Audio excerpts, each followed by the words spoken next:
పాకిస్తాన్ పై ఆఫ్ఘనిస్తాన్ ప్రతీకార దాడికి హెచ్చరిక జారీ చేసింది. పాకిస్తాన్ ని ఎలాగైనా సరే అంతమొందిస్తాం.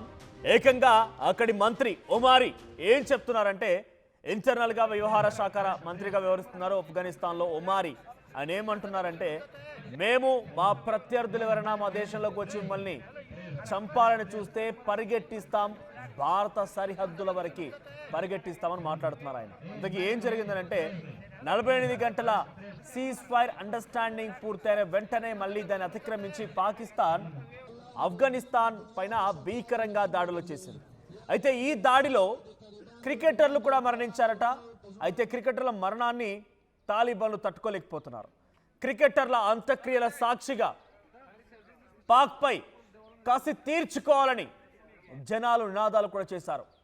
యువ క్రికెటర్లని తలుచుకొని కన్నీరు పెట్టారు ఆఫ్ఘనిస్తాన్ ప్రజలు.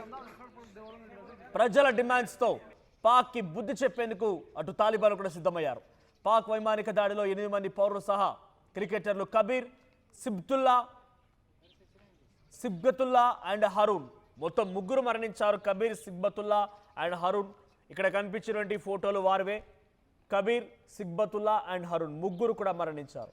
సో 48 గంటల పూర్తయిన వెంటనే ఒక్కసారిగా పాకిస్తాన్ ఈ స్థాయిలో భీకరంగా ఆఫ్ఘనిస్తాన్ పై దాడి చేయడంతో ఆఫ్ఘనిస్తాన్లో ఇప్పటివరకు 8 మంది పౌరులతో సహా 3 క్రికెటర్లు మరణించారు.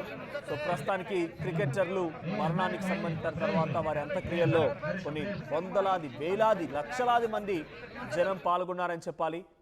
ఆఫ్ఘనిస్తాన్ దేశం మొత్తం, తాలిబాన్ల ప్రభుత్వం మొత్తం కూడా క్రికెటర్ల మరణాన్ని జీర్ణించుకోలేకపోతోంది, తట్టుకోలేకపోతోంది.